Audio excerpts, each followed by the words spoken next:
What's going on, guys? Thanks for checking out this video, My Sports Gematria. This is more of a video of a checklist on how to determine whether you are an amateur bettor or a professional bettor.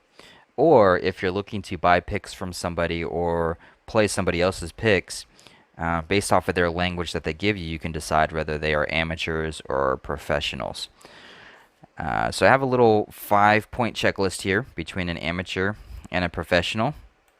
Now, I'm not completely a professional by any means, but I do practice this pretty good. And I do consider myself an amateur in one area. So let's go down to the checklist. Amateur bettors. Number one, they bet the farm. They encourage to bet the farm. They all say things like, this is the lock of the day, the century, the year. Bet everything you own. Amateur. Straight amateur language. Don't do it.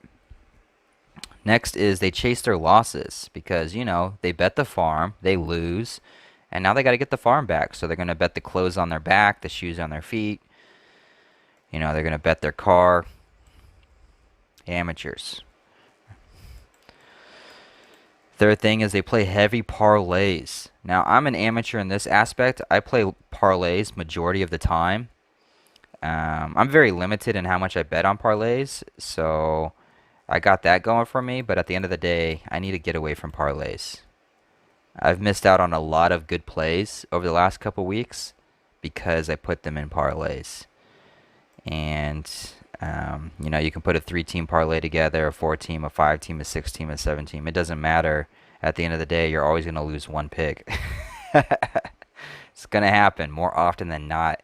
And what's going to happen is you're going to kick yourself because you're like, man, I had 5 other picks in that parlay that were solid that could have made great singles, but instead I put it in a parlay and one of them lost. I'm guilty of that. Fourth thing is amateurs use emotion to make picks. They don't have a system. They don't actually have any type of, I guess, they don't evaluate games. They don't have numbers. They don't have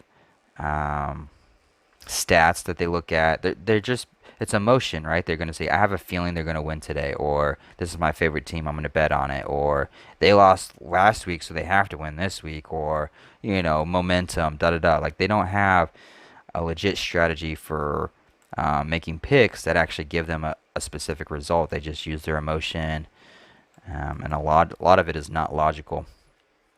And then amateur bettors, they don't have a proper bankroll. You know how I know? Because they bet the farm and they chase their losses, which inevitably means they do not have a proper bankroll. If you have a proper bankroll, you're not betting the farm, you're not chasing losses.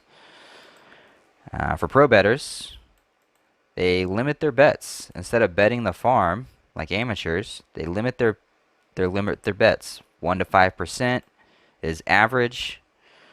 So if you have a $100 bankroll, you're betting $1 to $5 a day or per pick. Okay. And if you lose for the day, you lose $1 to $5, you don't feel the need to chase your losses because you still have $95 left to play tomorrow and the next day and the next day. So if you get on a losing streak, this really saves your butt. Okay. Everyone gets on a losing streak. Everyone loses. There's not a single person on the face of the planet in human history that doesn't lose. Okay? It's inevitable. And if you're going to get into sports betting, you have to understand that you're going to lose, and it's going to suck, and it's going to tear your insides apart. But just deal with it if you want to be a part of it. Don't chase your losses. You don't feel the need to chase your losses as a pro bettor because you have limited your bets. If you have a $100 bankroll and you bet 5% on a bet and it loses, you don't feel the need to chase that $5 because you have $95 left that you can bet on the next day or the day after and the day after. You don't feel that need because you're not betting the farm, right? And you have a proper bankroll established. The third thing is you stick to a single strategy. You seek value. That's what pro bettors do. This is what I'm guilty of. I use parlays. I seek value and I look for value, but then I throw it all in a parlay. And that's not smart. So you want to find what strategy works best for you, what's going to give you the best results. More often than not, it's singles, betting on singles. That's what most people do, or at least most professionals do. Pro bettors, they evaluate games as best as they can. Amateurs, they use emotion to make a pick. Professionals, they have a system that makes picks for them, or they have a system for themselves that allow them to make accurate picks more often than not, at the very least 55% of the time.